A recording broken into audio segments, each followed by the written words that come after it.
Hello, I'm Johnny Brannon of Rock City Film Festival, and I am excited to be talking with filmmaker Paula Blanco Perez. Yep. This is our first time really talking, and we've passed each other. Known each other for so long. Yeah, and you know, I because festivals and stuff like that, when they come in and you run into people and you're like, hey, hi ho, and then you pass them, and then you move on, and then next thing you know, they got another movie out, and that's like the case with you. Like I was looking at the movies that you submitted the last couple of years, and for one thing, I mean, Canchas is just incredible. Thank you. And we're going to talk about all that. And we're going to get there. We'll get there. Let's just get an introduction. Tell anybody and everybody, who is Paula Blanco Perez? I was born and raised in Madrid, Spain. When I was 15, 16, my mom's a dermatologist, which Canchas, we'll get there. And she will just tell me things about her patients. And I just remember her telling me stories about one of her patients being an editor for Disney, and one of her patients being one of the first ADs in like big budget films in Spain. Oh, wow. And things like that really got me very interested in this industry. And I was always just like in love with movies. I had a thing for American movies, and not the good ones, but like the crappy teenager, like American Pie and, you know, all this stuff that really made me be interested in college life in the U.S. as well as just American filmmaking. Funny fact, when I was young, so in Spain, and it's changed a lot, but especially when I was young, there were some good Spanish movies, but a lot of the stuff that was like screened in theaters was like American movies or English movies, so English-speaking movies. But we have an amazing like dubbing industry. So everything you will see was dubbed. So everything I watched was in Spanish. So like I probably was 8 when I realized that not every movie I watched was like a Spain movie, you know, like I thought Harry Potter was made in Spain at first. Wow.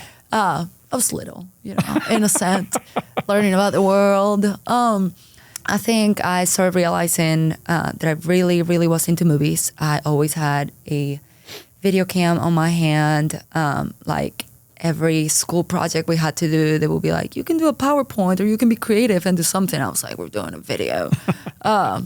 Crazy videos that my mom still has in her laptop. But, you know, got into it very early on, decided that was just a passion of mine and that I wanted to do my passion for a living. And that I wanted to go to the U.S. to do film. And, you know, I started doing some research online, and I found a good film school that was affordable called UCA in Arkansas that I had not heard much about, if anything. And I was like, okay, we're gonna try this. And as I was doing all the like exams in Spain and stuff, I did like the SAT and all that stuff. And, you know, I pitched it to my parents like I pitched a movie. I was like, I started young, you know. So you were already pitching early. Yes. I was pitching my life in the U.S. And how I really wanted to do that. And my parents were like, okay, we'll just try and we'll see from there. And I got into UCA and I moved to Arkansas when I was 18. And I've been here ever since. I'm 27 now. So it's been 9 years. Did my bachelor's in film, my master's in film, and I'm here. So when was your, that's incredibly fascinating, and I'm so glad to hear that you, because it's interesting when you talk to actors or filmmakers, like, why do you want to do this? Mm-hmm. And like whenever I talk to people if you're on a fence, it's not going to work. No. And it's not going to work. It's not an easy, it's there's so much love in cinema that, you know, that we have because we want to do this for the rest of our lives. Yes. So you're from Madrid, and has your parents always been like supportive of? Were they like, oh, it's America, Well, Arkansas? So okay, so I actually, whenever I was 13, I spent a month away in Ireland. Whenever I was 14, I spent it in England, and whenever I was 15, in Maryland. Wow. Whenever I was 16, in San Diego. So I had experience of like being in the U.S. My parents were not scared of like sending us away. I mean, you see. But I mean, I think at first they just thought like, this girl likes movies, and this is just another thing that's going through her mind that she just wants to do. Like I played piano once, not anymore. That's what they thought. And then they thought I was like really going for it, and it was kind of like sticking. And they were supportive, and that's something that I've always felt so lucky and blessed. Spain is very big on family, and I'm very big on family.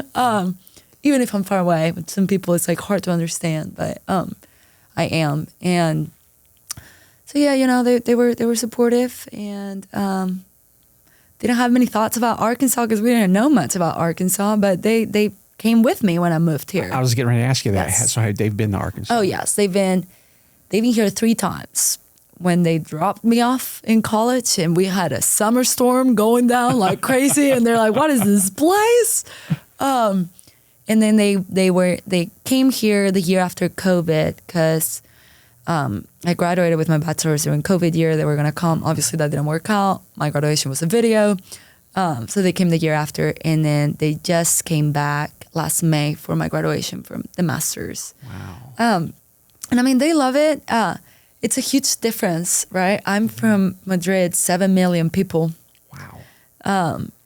To Arkansas, and I deal with anxiety and certain things, and I always tell them like, I love Madrid, and I go back as much as I can, and every time I come back, I'm like, I love it and I miss it, But then I'm like, I don't think I could do the big city life, and Arkansas gives me this kind of peace that I didn't have when I was in Madrid. And maybe I will find this in other places of Spain, but my journey was Madrid to Conway, Arkansas, and these are my 2 worlds. So yes, I think it's good for me. And also, like, I've been here for 9 years. I've built a life. I'm engaged. Yeah, I was getting ready to say, so do you see yourself staying here in Arkansas? I know it's been really wild as far as like the films that do come in that you can work on. Is that something that you strive to do, or do you want to just like continue building your own career as a filmmaker, like your own personal projects, or working on projects until you get to that point of like, okay, now I'm just going to go out and try to raise money for it, go for a feature and all that stuff? What a difficult question, right? Oh yeah. What's the dream? The dream is I am successful as a director, and I get to keep telling the stories I want to tell. But it really does make me happy to work in projects from people I believe in, which that's one of my most important things. Like, I got to believe in you as a filmmaker for me to work in your project. But also, like, the stories that some people are telling, right? I want to be part of that. Yeah. And getting your own project running, it's hard. Doesn't happen often, especially now that I'm not in school. It's like, okay, well, now I don't have equipment that I can use from the equipment room, and that's another cost. And so, I mean, I have a script I'm working on. I have projects coming up, things in the horizon that whenever I have the opportunity to go for it, I will.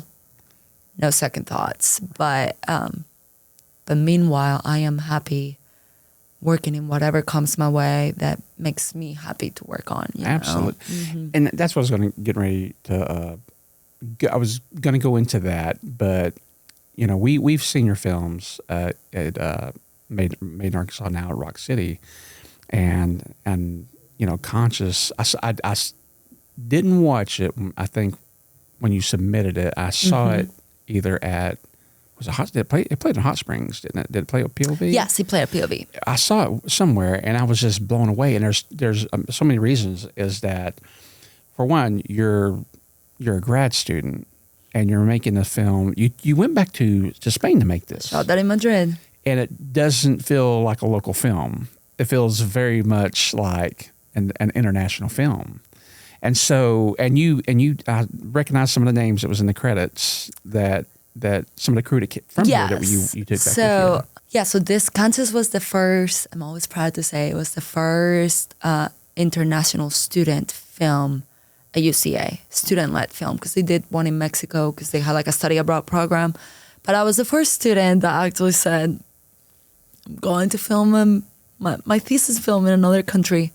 So did you shoot in Madrid? Yeah. That's shot in Madrid. So tell me about everything Canchas, like what the story, what led to, like, did you always, was this the goal was like, I want to make my last film in Spain, at home? So yes, that's always been kind of like a goal for me, especially once I went back to school for my master's, right? I was like, okay, I came back to school, have another 3 years of school. I want to make that last film in Madrid because I've never had the opportunity to make something in my hometown before, right?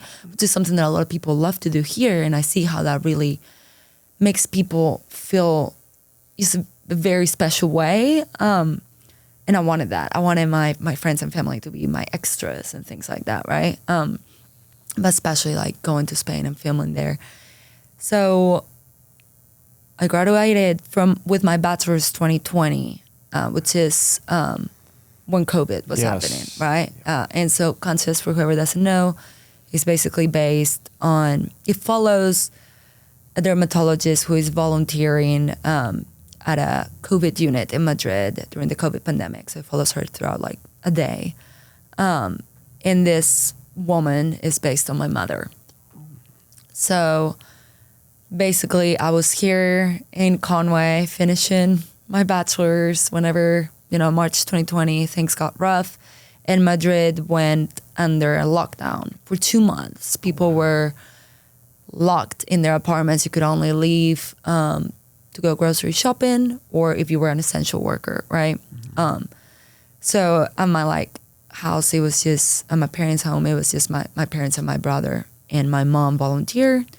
I say volunteer because at first they were only calling the younger doctors because they were at less risk. Yes. And my mom at this point is in her 50s, and from the very beginning she said no, I'm gonna be there. So from the very beginning she's put herself out there.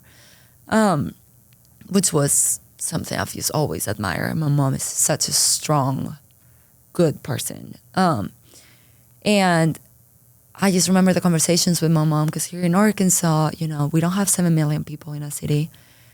We were chilling compared to what they had over there. Yeah. Nothing to do with New York or California or anything like that. I'm comparing it to like Arkansas, right? I know New York and LA and Chicago and all these places had it as well. But for me, it was just hearing, I lived the Madrid COVID through what my mom told me. My mom will tell me how she will have nightmares about people dying overnight when she wasn't there, which is how the movie starts, right? Mm-hmm. She will tell me how some of her coworkers, some of her friends, her job was to call families to either tell them, yeah, maybe she'll get better, or no, not getting better, or your family member passed away. Things that were just so hard and was just happening constantly, right? It was horror. Like in Madrid, they had to open new places to put more beds because the hospitals weren't enough for the amount of people that had to be hospitalized. So it was horror, and I lived it through my mom.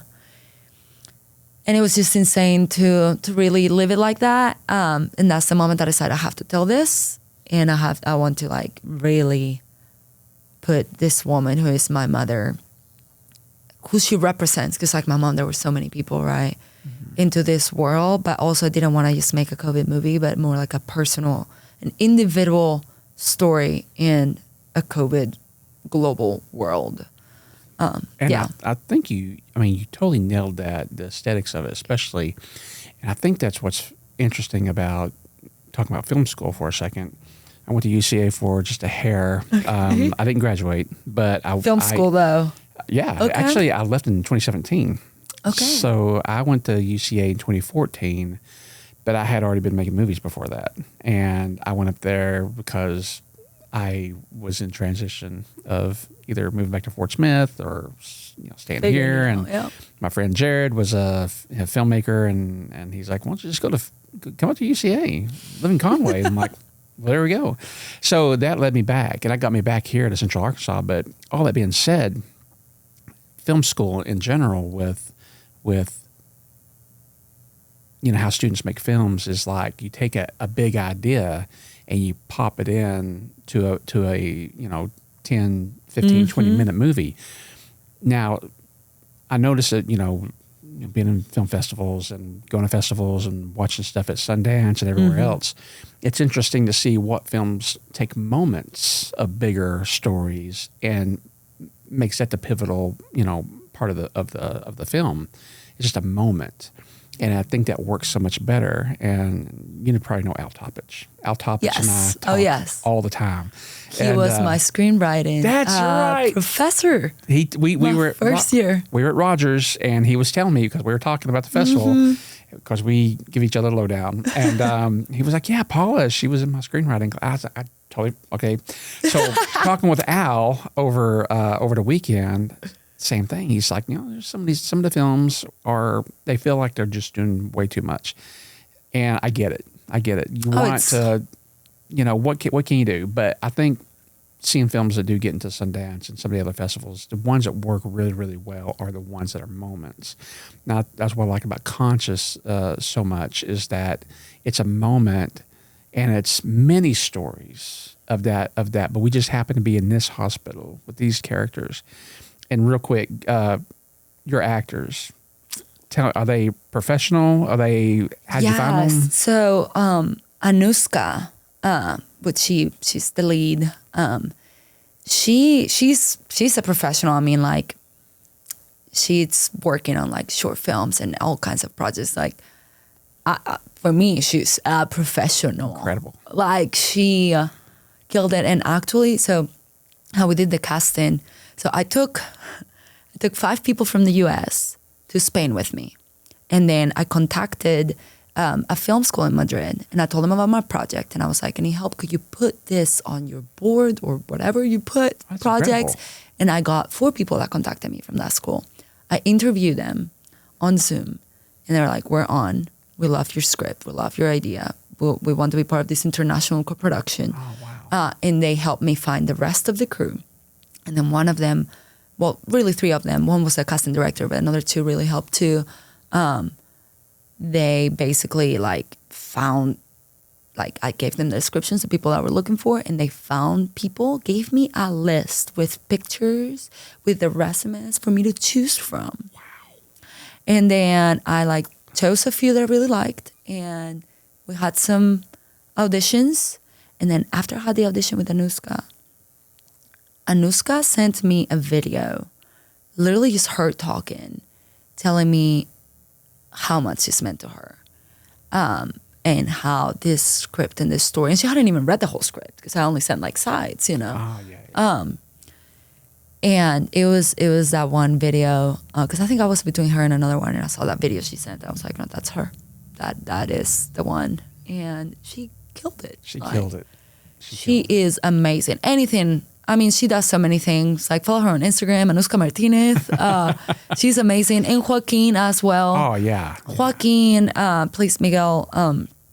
He now is doing this one-person play in theaters where he plays the different mental states and the different personalities of oneself. And it's having all this success. And they're just very, this is their thing. And they happened to cross paths with me, and I happened to find them thanks to Lucas and Ginny and Lou, who helped me with all this. And yes, I'm just I talk to Anuska almost every week.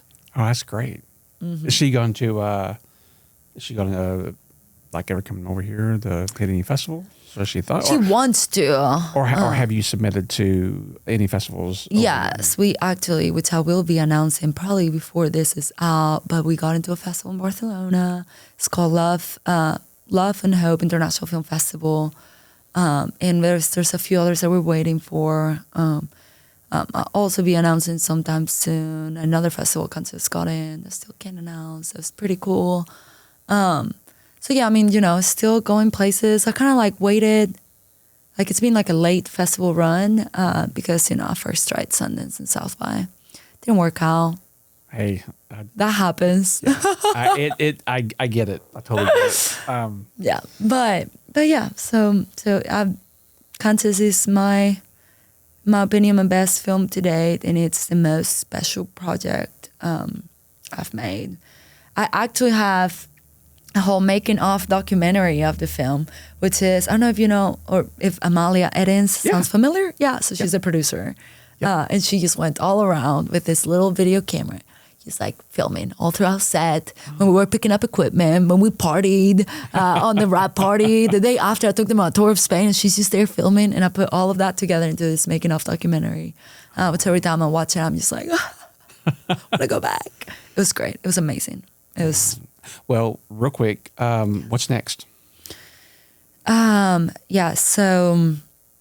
I'm working on, I'm the first AD for Rats, Ren's film, Ren Tsukamoto, that we'll be shooting soon. I'm also DPing Noriko for CJ Merch. Oh, nice. I am writing my own script that I'm hoping I can produce next year.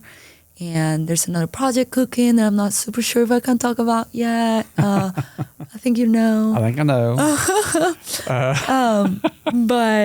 But yeah, so I have a full-time job now. I work for Blue Box Studios downtown in Conway. That's awesome. I get to have a camera, and I get to edit, and I get to deal with people, and have a full-time job, and I get a paycheck every month. So what else can I ask for, right? So I'm filming a wedding tomorrow, and lots of weddings and events and brand films for small businesses. So I get to do that. And then on the side, I still get to do narrative filmmaking, which is my true passion, right? So I guess this is as good as it can get for now. So well, I'm incredibly excited. I can't wait. I think opening night's going to be, I'm excited. May 16th at 7 p.m., Paula is screening in the opening night shorts block. Be there. So come down, check it out. And with Alley Cat, Generational, and Trippy and Barb, which amazing. So absolutely. I could have said it even better. Paula, thank you for coming and hanging out with me and just talking. I love talking. We have no idea. We're just we're doing whatever. But I'm Johnny Brannon and with the Rock City Film Festival. And thank you, Paula. And thank you. We'll see you May 16th. May 16th. Thank you.